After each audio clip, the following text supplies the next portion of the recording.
Ça veut dire qu'un enseignant spécialisé, qu'il soit en ULIS ou même ailleurs, en IME, il doit construire quand même, élaborer un profil cognitif. Et pour ça, moi, je travaille sur 16 compétences de la pensée. Alors, ces 16 compétences de la pensée, elles vont permettre de faire une évaluation diagnostique, d'une part, et puis d'autre part, elle va aussi, je vais les avoir en tête, et quand je vais suivre les élèves en classe, je vais dire, je me rappelle que cet enfant a un problème d'abstraction, ou celui-ci a un problème dans la méthode. Pour bien comprendre ce que c'est que ces compétences de la pensée, il faut s'imaginer que c'est elles qui permettent justement d'apprendre en classe. Un exemple de compétences de la pensée, auquel il faut réfléchir, il y en a un qui est très simple, c'est la mémoire. La mémoire, si la mémoire est défaillante, c'est sûr que ça va être compliqué sur plein d'apprentissages. Alors, il faut aller regarder s'il y a une défaillance sur la mémoire de travail globalement, ou est-ce que c'est simplement la mémoire visuelle ou auditive. C'est pas très compliqué à évaluer ça. Il y a d'autres choses qui sont un peu plus compliquées à évaluer, par exemple la compétence de généralisation. Alors la compétence de généralisation, c'est de la répétition d'un événement d'en faire une règle. Et ça, cette compétence, on en a besoin, que ce soit pour les règles d'orthographe, pour les règles de mathématiques, savoir que ça se répète, eh bien ça devient une règle. Alors, un exemple, vraiment pour illustrer, si je dis à l'élève, la libellule a 6 pattes, c'est un insecte.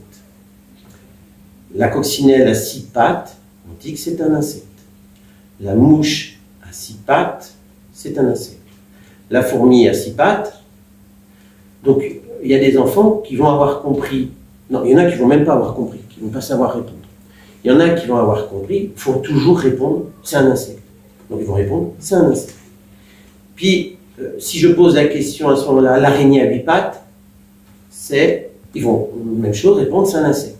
Ils n'auront pas fait le lien entre ça a 6 pattes, donc c'est un insecte. Pour eux, la règle, c'était simplement, c'est un insecte. Ceux qui arrivent à faire le lien entre ça a 6 pattes, c'est un insecte, c'est ceux qui arrivent à construire, qui ont un niveau de construction de règles qui va permettre d'avoir un niveau à l'école. S'ils n'y arrivent pas, construire ces règles-là, que j'ai illustrées là, eh bien, on va retrouver ça en mathématiques, pour les règles de mathématiques, pour les règles d'orthographe, de conjugaison, de grammaire. Et on peut, tant que ce n'est pas acquis, cette compétence-là, ils vont être en difficulté. Il y en a d'autres compétences de la pensée.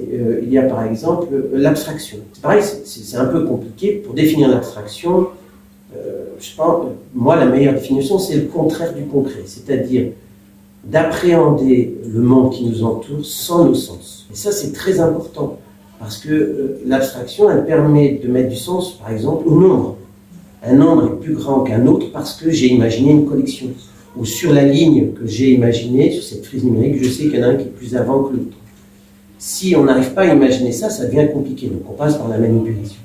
Mais ce niveau d'abstraction, il peut être vraiment défaillant. On s'en aperçoit vite en mathématiques, évidemment. Lorsqu'on, par exemple, on fait un problème de mathématiques sur le concept, par exemple, ordinal du nombre, une course avec des enfants. Marie-Jeanne est première au début de la course, au tout début de la course. Sylvie est deuxième, Iliana est troisième. Iliana double Sylvie, alors Sylvie est combien? Donc il y a des enfants qui vont avoir un niveau d'abstraction extrêmement faible et on va être obligé de théâtraliser, de faire le propos. D'autres qui vont avoir un niveau d'abstraction un peu plus élevé, il suffira de faire un dessin. Donc un dessin, c'est par exemple dessiner les personnages. Et il y a des enfants, pour s'approprier la situation, sont obligés de dessiner les détails. C'est pour ça que c'est un dessin. Et puis il y en a d'autres qui vont d'abord faire le schéma.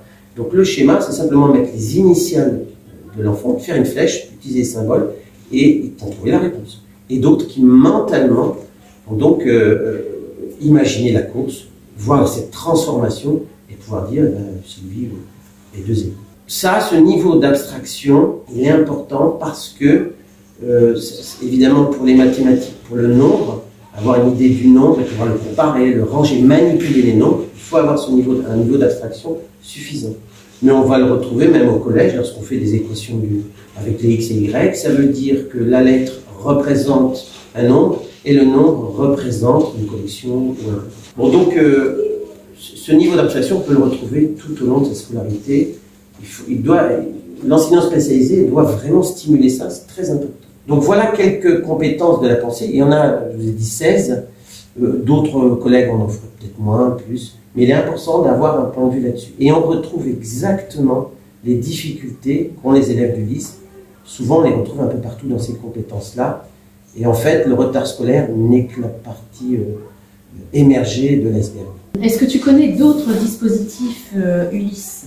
Il y a des Ulysse pour les troubles visuels, troubles auditifs, troubles moteurs. Et alors, face aux différentes difficultés des élèves, est-ce que tu adaptes ou tu différencies le travail? Alors ça, ça dépend ce qu'on met comme définition derrière ces mots-là. Pour moi, la différenciation, c'est varier tous les apprentissages, les supports. Et dedans, on peut faire trois choses différentes.